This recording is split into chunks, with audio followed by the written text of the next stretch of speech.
Hi everyone, welcome back to Life Prepared. I got the cutest phone call last night from my granddaughter who's 6 years old. She says, "Hi Grandma, can you make me a mask so my eyes can sleep at night?" Well, of course I told her I would. So anyway, today I'm going to show you how to make a DIY sleep mask for somebody you love. The supplies you're going to need to do this project is your outer fabric. Each piece you can use scrap material. It needs to be approximately 8 by 4 inches. I use some scrap batting. If you've done any kind of quilting, you've got plenty of this laying around. And then you need the lining fabric. I chose this one because I thought it would be nice up against your eyes. It's really soft. The last item you're going to need to make the mask is a piece of elastic. This is 3/8 by 10 inches. Now you can either draw one yourself, or I found one on a website that I thought would work really well. The website is called Made for Mermaids. It came in an adult, child, and doll size. Now I'm going to go cut these out and I'm going to show you how to layer them. Okay everybody, I'm going to show you how to layer this up. The first thing you want to put down is your batting. The next layer is going to be the fabric that's going to touch their face, or the backing fabric. Now you want the side that's actually going to touch their eyes to be facing up. Then we need to put our elastic. I like to take temporarily a little pin on the one side to hold it in place, because you kind of have to bend it around a little bit so it stays inside the mask properly. Okay? And then you're going to take the front, or your decorator fabric, and you're going to put that face down on top of it. Then all you have to do is carefully pin your layers together.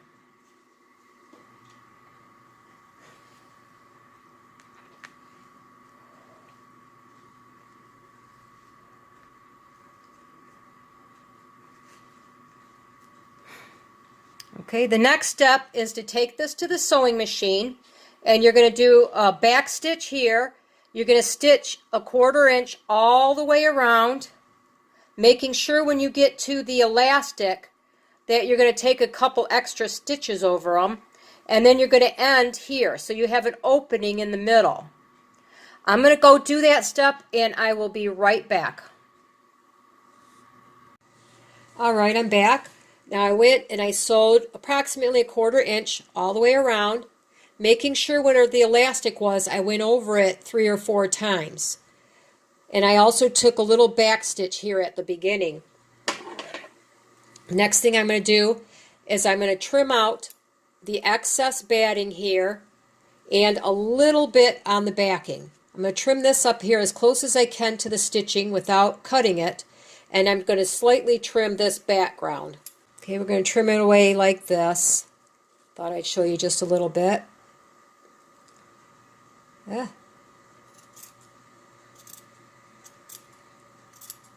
You can see I'm getting up fairly close to the stitching here.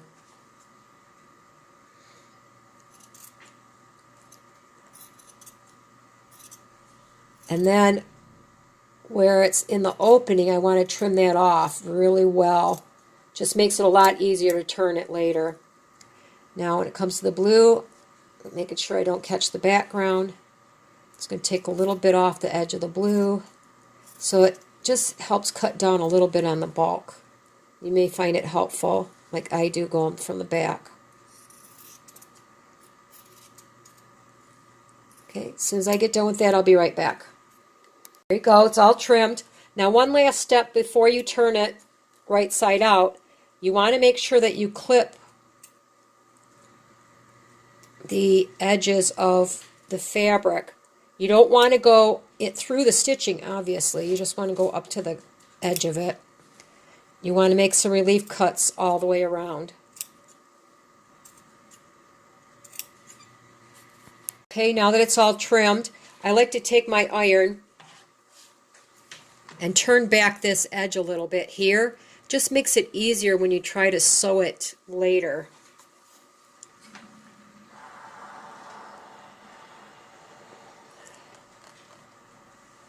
And I give it all just a press to set my stitching really well. And I'm going to just ever so slightly turn back this blue here. And you'll see why here in a second when we turn this. Okay, that's it. That's the sewing part. Now all we have to do is turn it right sides out.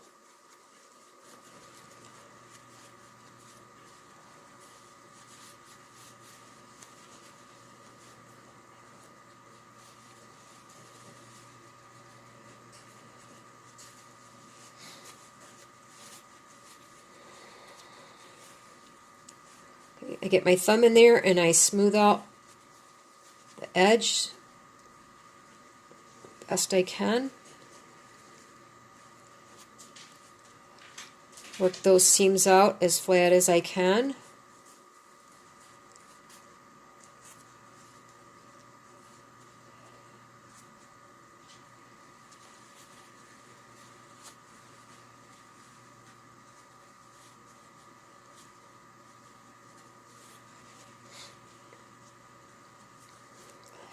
Now you may find it helpful to take something kind of flat. There is turners out there you can use on your edges. I like to work it with my fingers because I could feel it right to the very edge that I want it to be. The only part I'm concerned about is right here, making sure I get that pressed out really well. All right. There you go. It's turned right sides out. I'm going to give it a little press here.